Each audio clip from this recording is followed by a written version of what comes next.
What's up, friends, family, and other creatures of the sea? Welcome back to another high-level game of StarCraft 2. Today we have time in the... Wait, this is not time.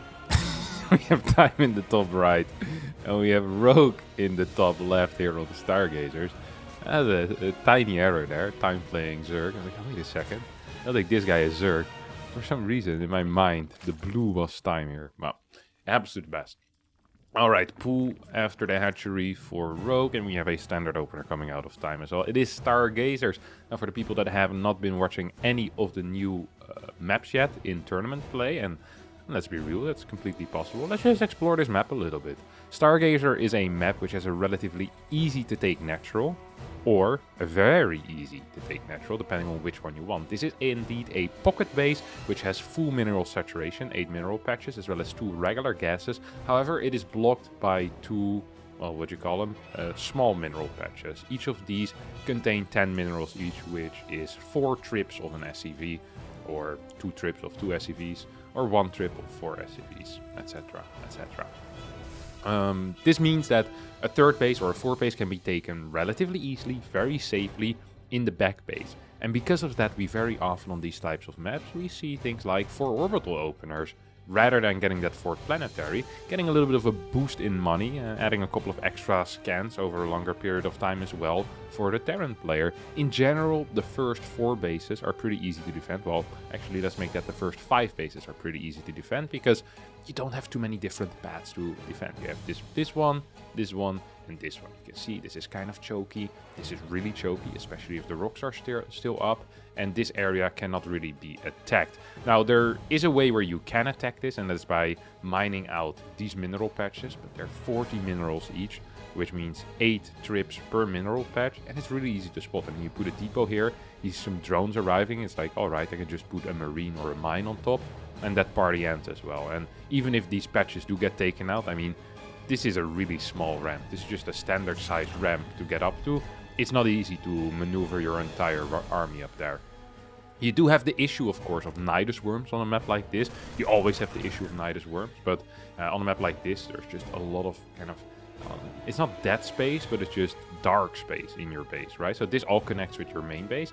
Can make it a little bit dangerous against any potential Niduses. And don't forget that this isn't just an advantage for the Terran, the fact that there's a backdoor base, but also for the Zerg, as we see Rogue right now taking that backdoor base. And one of the main purposes of this backdoor base isn't so much to have a completely safe turret, although, let's face it, it's pretty nice as well, but it's also so that the Terran doesn't know whether you're playing 2 base or 3 base, because the tower does not cover that base location. So you need to check at like the 4-minute mark, but that is usually after speed finishes. Rogue, this time around though, delayed speed by a crap ton of time, because he can get away with it. There's no way that you can really do any major damage. There is a Reaper jump in spot, but I mean, what are Hellions gonna do? Run by 3 queens? No, it's not really possible. Usually the queens need to be split between the natural and the third, but here there's only a single entrance. We do, however, have a slightly different type of build order here coming out of time. He's going to be dropping 8 marines, I bet, on top of these mineral patches. It would not surprise me if it's just slightly above it, and then use the Hellions to kind of sit below a cliff or below this area. Might now just go for the cliff or just go for a frontal push. Is there actually an armory here? There is not. That means that these Hellions will just stay normal. At least for now.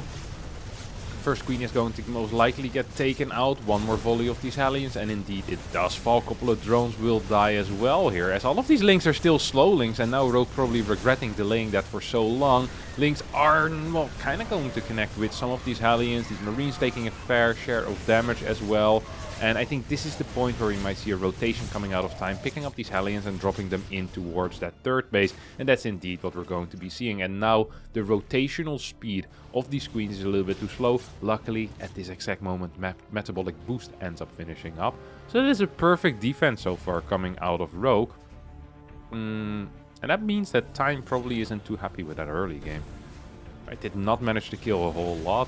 Lost a lot of his pressure on the map. I mean, I think 3-4 Hellions went down, 8 Marines went down. Like, that's a big deal. This just means that for the next, well, what is it gonna be? The next minute and a half or so, next minute maybe, until the next 2 Medavacs come out and there's 16 Marines again, Rogue can pretty much just drone up, and that's exactly what he's doing. 8 more drones coming out, 4th base being constructed. Creep spread is practically free at this point as well. We have a Baneling Nest on the way, and a layer after the 2 Evo Chambers. I was gonna say, well, this is a pretty late layer, if this is a layer that goes into a Spire before upgrades, but there's actually upgrades already. I do believe it is still going to end up going to Spire, because we're seeing 6 gases go down. There's that 4th base on the way already. Rogue actually hasn't done a great job droning in the past few, well, the past minute or so. Really felt like he could have gotten up to 65, 66 before the next push hits. But I'm not entirely sure if this is true. I guess he built a lot of queens. 11 queens really is a lot. A couple of spores making their way over to this area. First medevac is going to tank a lot of these queen shots. Lynx were not in position to catch this drop either.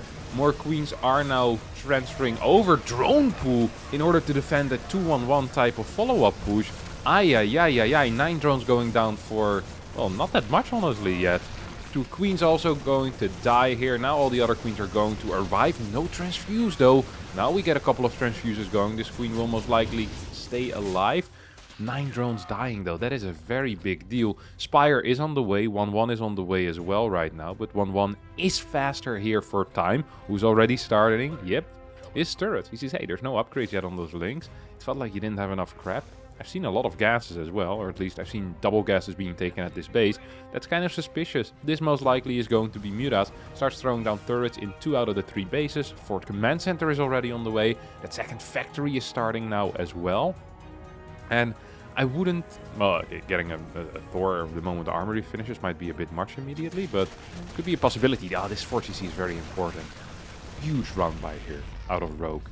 Kind of putting the pressure back onto Time, at least a little bit, saying, hey, you can't just do that, buddy. Not on my watch. It's gonna take it out. Ooh, scanning the main base. Does not actually see the Spire. Spire was at the 3rd. Does see double gases there. Now he'll need to make a decision. He's like, hey, do I want to play... Do I want to play more tanks? Do I want to... Well, what do I actually want to do at this point? He's gonna get the Drilling Claws upgrade at least, which is great for mines against Mutalisk as well. These mutas are extremely late, and we see Rogue exploding a fair amount of money. This is not because he sucks at macro, but because he wants to get 12 mutas out at the same time. Creep tumors are getting denied right now. There's just no banelings with this army, and even if there... Ooh! Even if there were, I mean, there's no baneling speed yet, so... Wouldn't help too much. Now, this tower can be controlled by the Terran with relative ease, and that means that this creep area can also be controlled by the Terran with relative ease. This is also a potential siege location, let's not forget about that. A couple of siege tanks on the low ground, maybe a siege tank over here, siege tank back at the tower. A 2-2 type of push here would be massively powerful. You could even consider mining out these minerals just for that. Like, as you're controlling this area anyway, I think it might not be too bad of an idea. However, Rogue right now is playing for map control with these Mutalisk. He's adding 4 more mutas as well. Is already up to 7 gases, taking a 5th base. Looks like they're gonna stay on 7 gases for a little bit as well. Until he gets the next few drone rounds in. +1 on the way for these mutas. Do like that. Do like the muta upgrades. Ooh, one muta's gonna die. Quick response are out of time. And Rogue just a little bit slower than the Chinese Terran.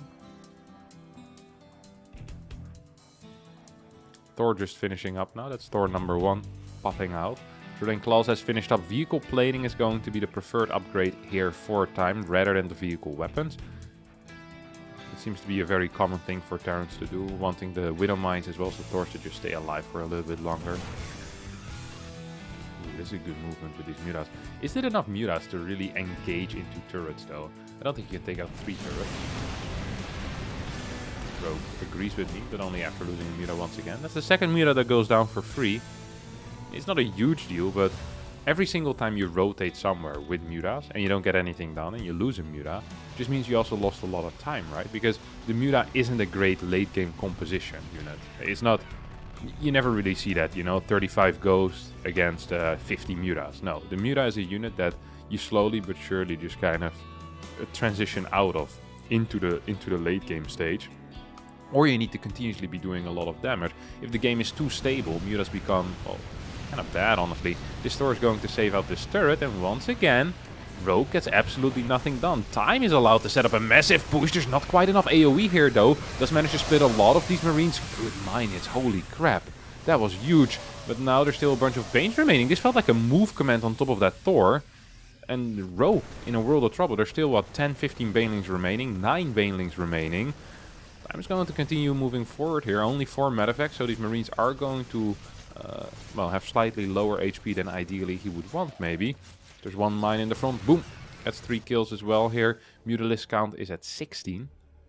As the infestation pit has finished. The hive has finished. That means that 3-3 can start. We have a, what is this, a triple mine drop or so. We got a couple of these workers. Maybe 17 kills on this mine. Very cool. It's gonna get taken out. Still a couple of random mines around the map as well. Sometimes these provide a lot of value against things like reinforcement, or if you ever end up pushing there again, we need a big scan here. And indeed, time is going to be hitting that very, very big scan. Gets 4 tumors. That means that the bottom side creep now is going to be denied a fair amount. Rogue missing this 1 mine, but managed to clean up everything else. Love the movement out of time, honestly. Very good stuff. Like the rotations, the small split-offs of units to just keep on some pressure on different sides, while also just having major pressure on one side. And we have a single Marine here trying to fight that Spore. Slightly annoying, you need to send a bunch of units there right now. You just keep some units on the low ground as well. This drop did end up getting cleared up by the Mutalisk, so that is, well, interesting and fun and all that good jazz. Ultralisk Cavern has finished as well, but whew, this is going to be one hell of a game. Bottom side base not a planetary quite yet, means these links can get some damage done. At the same time, once the planetary finishes, that party will end very quickly. Yep. Party ended and everyone died. Not the type of party I would want to attend. Banelings trying to get connections with some of these Marines, and actually do get a surprising amount of connections with these Marines as well. Not half bad. Here comes the side, the flank. Well, there's actually nothing to connect with, almost, it feels like. Now Marines are going to start streaming in. These Thors will stay alive and actually tanking a good shot of damage. 70 more links in production. If time is quick, maybe you'll be capable of doing something. No, there's still a bunch of Banelings who will be rolling in, getting the mines as well as all of the Marines. And this army is going to get cleaned up. And every single Thor is also going to die. And more importantly than the Thors, maybe, are going to be these Medavacs. These Medavacs... The Thors, okay, Thors and Medavacs are actually fairly similar. Like, they're annoying to lose. And there's a very simple reason for that. It's because they take long to produce. You only have a single structure that can produce them. In the case of the Thor, the factory with the tech lab. And in case of the Medavac, the starport with the reactor. So, stimming just becomes a huge burden on your unit the moment you do not have these Medavacs. Like, you can produce your bio, rebuild it, no problem. It takes like 15 seconds, like 20, 30 seconds. You have like 2 waves of bio back and boom, you all of a sudden have an army again. But can you really be reusing that army without the constant stims, without those Thors being there to kind of zone away these Mutalisks? I think the answer most of the time is no. For now, time is going to stay alive. The Muta count is very high. We have only +1. It often feels like with +2, these turrets start falling like flies. They just really start dropping like flies. It's crazy. I'm not quite sure what it is about +2 mutas, but they have this certain aura around them that they're just stronger than the +1 muta. Like a fair amount stronger, you know? More than the upgrade would suggest. At least. That's what I always feel like. Gold is being taken here by Rogue. This is an important base. As we can see, this is a complete split map game currently. And then we have 1 neutral base. So the person who gets the neutral base will just have, what is it? Like maybe 10k more minerals or so. And about, well, 4.5k more gas. So that's 15k extra resources. And as a Zerg player, you're always going to need them. Because as you can see, these resources, the resource lost currently, is heavily in favor of the Terran player. Already at this point, we see Rogue is down 5k. So yeah, this base will need to be mined out in favor of Rogue for Rogue to have a chance in this game. Rogue's going to move in towards the bottom side now with a bunch of Ultralisk. Ooh. Oh no, that could be a big hit. No, it's going to be a very small hit instead. Now this base is going to get taken out and lots of SCVs actually transferring over. That's a bit of a mistake. Don't quite think the army can be connected with by these Banelings. A couple of snipes as the Ultras run away and they will die like the massive mammoths that they are. I like these Baneling bombs here for any potential chasers. Really using those line of sight blockers. That's pretty cool. Oh, actually, this mine could have seen that. Both players using these line of sight blockers rather well, honestly. A couple of snipes are, of course, still possible. And that's the beauty of the Ghost. And this is what I was talking about with the Mutas earlier as well. It's like, the Muta is a good unit, but the moment Ghosts are out, they just fall off so fast. Because every single time you engage into a Ghost army, a snipe will just take out a Muta. It's really expensive. It's an expensive hobby to build Mutas the moment Ghosts are out. This is a scan that did not see the triple Bane mine here. This is a lot of Banes. This is 66 Banes. I think Rogue is just going to keep pushing, keep trying to be aggressive here. He's gonna go in here with a bunch of Banelings to start with. No mines whatsoever to tank for. Ooh, can we get a couple of big shots right now? Yeah, actually decently sized shots. Oh, that was a good retarget there out of time. Gets a big chunk of these Banelings. 15, 16 Banelings going down at once. However, a lot of these bad boys are still alive. Bottom bases are going to get taken out. One of them will finish. Could potentially fly away, but there's still Mutas here as well. These Banelings just keep rolling and rolling. It's actually insane. This looked like a very good fight for Rogue. At the end of the day, cost efficiency wise, it probably wasn't brilliant. Supply wise, it was pretty darn brilliant though. And he can just go again here. There's no reason for him to wait, except perhaps the fact that he's out of gas completely. He legit built 66 Banelings. That is a crazy amount of Banelings. That actually is a crazy amount of Banelings. You're gonna need like 12, 15 mines. And mines are good against Banes, but I also really like the thought of just having like 1 or 2 tanks in really defensive positions for that consistent kind of splash damage on these Banelings. And we often see that in the late game, people like Bian and Maru, even against a Mutaling Bane type of comp, just having a couple of tanks can be very useful in these later stages of the game. Once your Ghosts are out, to deal with the Mutas already, of course. Because tanks really do kind of suck against Mutas, majority of the time. Well, this run by did not manage to do too much. Lings moving forward. Big mine hit. Going to connect with a lot of these Lings. That was 15 kills on that one mine. A couple of another pretty decent mine hits here. And all of a sudden, this type of style seems a little bit silly. Which is funny, because the last time it went great. Wouldn't mind a bit of a run by or like a Muta Ling Bane type of attack here on the third base. It seems pretty vulnerable. Not quite sure what has been happening here. Oh, some of these patches has been mined from. Yeah, this is... he's trying to open... Yeah, this is not possible. He's trying to open this avenue with drones, but it's so difficult. That mine hit is also going to connect with these Mutalisks, so... Yeah, we see the battle for the mineral patches right now. I have a feeling that Time is going to be winning that, because it's so difficult to get that done. Hatchery has been taken out. I don't even quite know when that happened, but... Looks relatively recent as the creep is still disappearing. There's still a single larva there as well. Ghost count currently at 9, mine count at 14. And these are the numbers that really matter. I mean, the 31 Marines are nice, and so are the 10 Marauders. But if you get a good split on these mines, and you have a couple of Ghosts...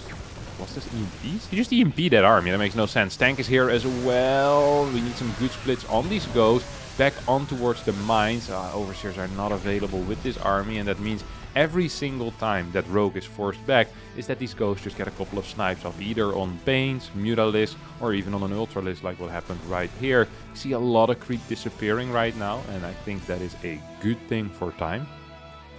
Time, don't forget, still is pretty poor. He's basically out of a bank. He has no bank whatsoever. But he's maxed. And he's maxed at a big army, because he's only mining with 69 workers currently. What's the orbital count actually for this bad boy? Where do you see that? 4 orbitals. Okay, that's really low. That actually is a really low orbital count. And things like burrowed Banelings, but also something like a burrowed Infestor could really help here. Well, these 3 Ultras are just going to get sacrificed for free. I'm not quite sure why that happened there. Not quite sure what the plan was for Rogue. I mean, oh, the Overseer was just kind of slacking behind, I guess. But these 3 Ultras do end up going down for free, plus through air weapons attack is on the way as well. Time scans this base, realizes that it's there. Once again has 14 mines, 13 Ghosts, and is starting to move out right now. Pop, pop. Snipe, snipe. This is a bit of an awkward engagement here for Time, I think. He felt like he was going to get caught off guard. There's no more mines behind there. There's a couple of mines on the high ground, not towards the far right. Time will be capable of actually killing this base once more. Is there enough Banelings? The answer definitely is going to be no. It's 24 Banes currently and 20 Mutas, 14 more Banes on the way. I do see something on the minimap though.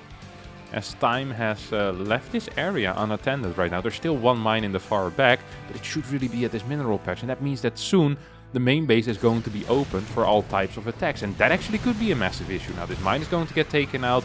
See the sensor tower also dying. I think that would not be a bad call. Needs to run away though before the ghosts come in. 1, 2, poof, poof. No! Actually did not keep vision, and then the snipes cannot go off. Perhaps did not have energy to scan either. Yep, this is open now, my friends, and the party has started. Let's see how Rogue is going to start abusing this. There's still a single mine on top of this ramp. Let's see, Rogue, are we microing? Well, we don't really need to apparently. Planetary over here is going to get blown up immediately, as a lot of these SCVs are also going to go down. And now all of a sudden, you have the issue of that your production is actually relatively vulnerable. Lynx could go in there, Banelings could go in there, Ultralisk perhaps even. These Mutalisk at the same time taking out a lot of the mines as well here on the bottom side. Good play out of Rogue. There's only 8 mines remaining. There is a single Thor right now and 13 Ghosts. Lynx are going to move in, take out these turrets. That means that these Mutalisks can probably just kind of rotate towards the top side. We have seen Rogue use Lynx so annoyingly, just burrowing like parts of them, forcing out scans. And especially in this type of scenario where, honestly, there's not that many orbital commands with only 4. Forcing out scans is actually a very viable tool to win a game like this. I'm glad to see him using it often. Did not use it this time around though. You have a big attack right now onto Time, into his natural. It feels like Rogue is somehow, some way winning with a mid-game army into all of these ghosts. A couple of ghosts have gone down. Another Thor gets taken out immediately as well. +3 upgrades really putting in some work here for our Korean Zerg player. So our Chinese Terran has set up this bottom base right now. That means that if the game goes to a mined out state, a completely mined out state, what are we looking at here? Like, is this going to be really good for Time? Is this going to be really good for Rogue? It's going to be good for Time. That's what we're looking at here. This base is going to be blown up. I'm not quite sure if it's enough units though. There's a couple of SCVs still repairing as well. I think this stays alive. Oi, oi, oi. Rogue pulling an E-laser, as he did not manage to blow up that planetary. Very frustrating. That's a lot of resources that he just threw at that. That gives a little bit of breathing room as well for Time. There's going to be a mess. How many links is that? A legit 100 link run by in towards the main base. The secret avenue. The secret hallway. As all the links pass through it. Ay. And they quickly pass through it again as they want to leave the main base. There's too much there. Difficult to fight through these chokes with just pure Ling, of course. Mutas above it makes it a bit easier, but still ain't super easy. I wouldn't actually mind a Nidus. Sounds stupid, but it allows you to transport from one side to the other really quickly as well. Ooh, I love this play. Lots of links once again going in towards the main base. Bottom side base is vulnerable against Mutalisk, and there's not that much there yet. Oh, Rogue taking a lot of time rotating here on the bottom side. I think he could have done that a bit faster. Links once again are going to get pushed back. That means that the main base will stay safe, at least for now. 37 workers for Time against the 68 for Rogue. Time has a complete split army though at this point. And that just, well, what does that mean? It just means that he's probably in a little bit of trouble. Because these Mutas can pick off reinforcements between these two armies. And then you always need to know where the links are. Because that is where the Mutas can just fly to, right? So imagine that Time splits off half of his army towards the top side. And Rogue decides to attack this bottom side base. There's just nothing that Time can do about this. Banelings are going to move in this time. I think it's going to... No, it's not. It's actually not going to be enough again. He decided to not target the planetary. Now, these Mutas do pick up a lot of the kind of reinforcements towards this bottom side. These are a couple of very poorly executed fights, I want to say here. Let's not forget that this topside base is important for Time as well, because it actually has more minerals than the gold base has. So just mining this gold base wouldn't actually put him ahead in total resources mined. These drones are gonna get sacrificed. Guess he wants a bigger army. There's a single mine there, can get taken out. Now these Mutas are gonna continue going in. This is a good move. I don't think there's enough in position for this. There definitely isn't. Could have moved a bit further, maybe to take out some of these mines, some of these marines, maybe a medevac. But I mean, taking out buildings also is really annoying. Thors are going to show up, and the moment that happens, we see that Rogue turns around immediately. Oh, I love these burrowed banelings. This is great. This is such a good use of this area. I did not think it was going to be this impactful in this game, honestly. But he's basically saying, hey, you need to split your army. Now I'm going to show you that I want to attack the bottom side base, and you will need to transfer all of your units towards that bottom side. And the moment you do that, they're gonna blow up, because I have banelings here. This is a really nice way to play, and it's very intelligent as well. Rogue is just a very intelligent player. Ooh, maybe even the other way around. This is enough to kill Ghost, by the way. This is enough to kill Ghost, and if these Mutas can trick these Ghosts on top of these Banes, that would be huge. But it's not the case quite yet. Mutas are going to continue attacking the top side, and there's a couple of mines there. I don't think that's enough to stop these Mutalisks, honestly. Mutalisk immediately start rotating towards the bottom again. Of course, want to trick these Ghosts into a position like that. Sensor tower is gonna get taken out. Very good move. Look at the vision that these burrowed Banes give as well. Oh, that's a big scan. That's a big scan. We'll need to unburrow here immediately. I guess Rogue was making it a little bit too obvious, and the instinct of time was that something was off, and he indeed was correct. Now this base is now mining, and that means that there's a bit of a timer on Rogue to actually get something done. He can't just walk around forever. He needs to start taking crap out. Oh my god! Huge mine hits, but the Mutas will all still survive, and all mines, except for one, will end up dying. Now these Mutas will regain the health pretty quickly, of course, but that means that another minute or so, these Mutas can't actually do anything. Also frustrating. Ooh, these Ghosts. No, I don't think you want to fight that, buddy. Or maybe he does want to fight that. Overseers are here as well. All of these Ghosts got completely out of position. No, no, no, no, no, no. Time. Just by themselves. Get taken out right now. The army is semi-split. There's so many Thors here. 7 Thors with this army. But I mean, if they're not in the right position, they're not going to be super useful. These bottom bases are also super vulnerable right now. It feels like time is stuck on 2 bases just turtling, and Rogue is just attacking into it right now. Wants to connect with a lot of these mines. The mines are splitting off, trying to run away. Most of them do get taken out. 115 supply against 128. Time is still outmining his opponent. These mineral patches, these gases, can still be taken by Rogue as well, but Rogue wants to take this out. He wants to go for the throat right now. Oh my god, huge mine hit. Time stays alive. And Rogue is going to move in now with the Mutas after the fight is over. GG gets called. Time wins after 28 minutes and 9 seconds after losing all of his ghosts for free in the middle. And yeah, attacking up this tiny ramp like this in the end, it felt like a mistake. It felt like, I might be wrong, but to me it felt like there was still some patches here on the bottom side. It's like 2k minerals here. There's like 2k-ish minerals here as well. Could just take these and deny these bases. Maybe even long distance mine this a little bit. Just force your opponent to be on 2 base forever, really. In my mind, that would have been better than this. It would have been better than this. But then again, how would you ever kill that Terran army with a Lingbane Muta army? If they're turtling on 2 base. Maybe eventually you can do a fight over here. Very difficult. Very tricky map for Zerg, but the moment this area gets opened up, it becomes a lot better. So that's kind of an interesting mechanic there. That's going to be it for me today. Thanks all so much for watching. I hope you did enjoy this. If you did, don't forget to hit the like button, subscribe to the channel, and I'll see all of you next time for a new video. Thank you, and bye-bye.